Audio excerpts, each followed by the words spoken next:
आधिकारिक मत है, और आगे क्या आप लोगों का इरादा है? देखिए, आरडीए ने नोटिस दिया है कि आपकी ये जो यूनिवर्सिटी है, इसकी इमारतें जो हैं वो उन मतलब वैसी हैं जिनका कोई नक्शा वगैरह स्वीकृत नहीं है, इसलिए हम 15 दिन के बाद इन्हें ध्वस्त करने का आदेश देते हैं। या तो इस मतलब ये भी कहा है कि आप इस दौरान चाहें तो अपने आप ही डिमोलिश कर लें। जी,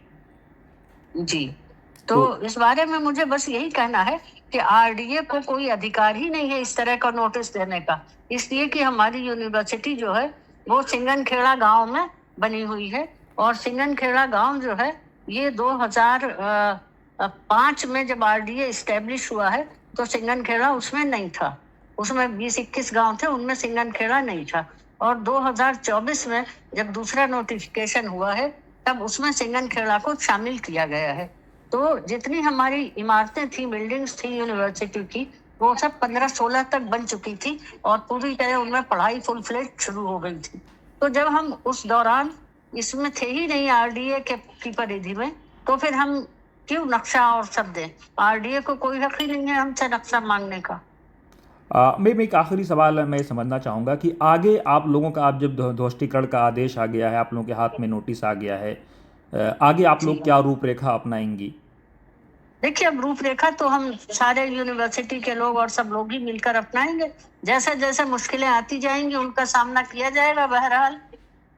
तो ये एज ए यूनिवर्सिटी के एक जिम्मेदार के तौर पर आप लोगों के लिए कितना बड़ा संकट का समय है, जबकि शिक्षा के मंदिर पर बुलडोजर की बात हो रही है उसे देखिए, ये हमारे लिए, जी हमारे लिए ही नहीं, पूरे देश के लिए ये एक संकट का विषय है कि देशवासियों को इस बात के लिए तैयार रहना चाहिए कि अब अगर वो कोई एफर्ट्स करेंगे शिक्षा को आगे बढ़ाने का, तो उसे मतलब उन्हें इसी तरह के नुकसानात का सामना उठाना पड़ेगा। ना शिक्षण संस्थान को, बल्कि शिक्षण संस्थान को बनाने वाले को भी, जैसा कि आजम साहब के साथ हो रहा है। मैं एक आखिरी चीज़, पूर्व केंद्रीय मंत्री तारिक अनवर ने कहा है कि जब से यूनिवर्सिटी बनी है तब से जो है ये फ़िरका परस्तों के निशाने पर थी और उसको किसी भी सूरत में ये निस्तो नाबूद करना चाहते हैं।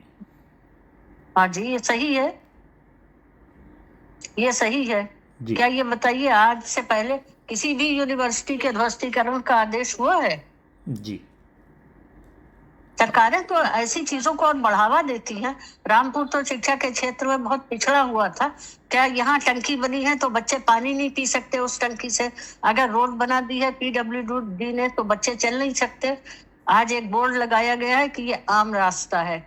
तो ये बताइए, आम रास्ता तो वो था ही, बस बच्चों की सिक्योरिटी के लिए इतना था कि जो अंदर जाता था, प्रवेश करता था, वो सिग्नेचर कर देता था रजिस्टर पर, ताकि ये पता रहे कि कोई अराजक तत्व वगैरह या यूनिवर्सिटी में अराजकता फैलाने वाले लोग जो है वो अंदर ना चले जाएं। ऐसा बोर्ड लगाकर कि ये आम रास्ता है, प्रशासन ने ये अराजकता को एक तरह से दावत दी है, एनार्की को। मैम, आजम खान साहब का एक बयान वायरल हो रहा है बहुत तेज़ी से कि ज़माना आपको जाहिल और गंवार देखना चाहता है। जी, और उन्होंने कहा था कि उन्होंने यही कहा था कि मैं छोले वाले, खुमचे वाले, गरीब, मजदूर, मिस्कीन लोगों के हाथों में कलम देना चाहता हूँ। तो उनका जो सपना था, आपको क्या लगता है अब पूरा ज़मींदोज़ होता हुआ नजर आ रहा है? देखिए, हम तो हिम्मत नहीं हार रहे हैं, अभी भी हम ये नहीं कह सकते कि उनका सपना जमींदोज हो रहा है। हम तो खून के आखिरी कतरे तक कोशिश करते रहेंगे। और ये जो है कि यहाँ मैं आपको ये बता दूं, जो 2 आरपीएस के स्कूल्स थे, वहां पर जो एडमिशन होते थे, तो जो गरीब थे, मजदूर थे, जो अनाथ बच्चे थे, उनके लिए 20 रुपए महीना फीस ली जाती थी। और ये बताइए, वो सीबीएसई स्कूल में सारे बच्चों के साथ पढ़ते थे।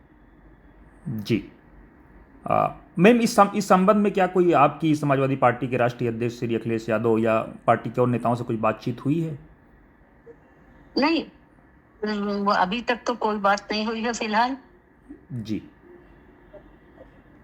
तो आगे क्या पार्टी लेवल पे इस मुद्दे को आप उठाएंगी, क्योंकि आप खुद सांसद में रही हैं? देखिए, पार्टी को तो खुद उठाना चाहिए, इसलिए कि इसकी जो एक तरह से नींव थी वो मुलायम सिंह जी ने ही डाली थी, फाउंडर थे उसके। जी, बहुत शुक्रिया मैम, बहुत शुक्रिया हमसे बात करने के लिए। बहुत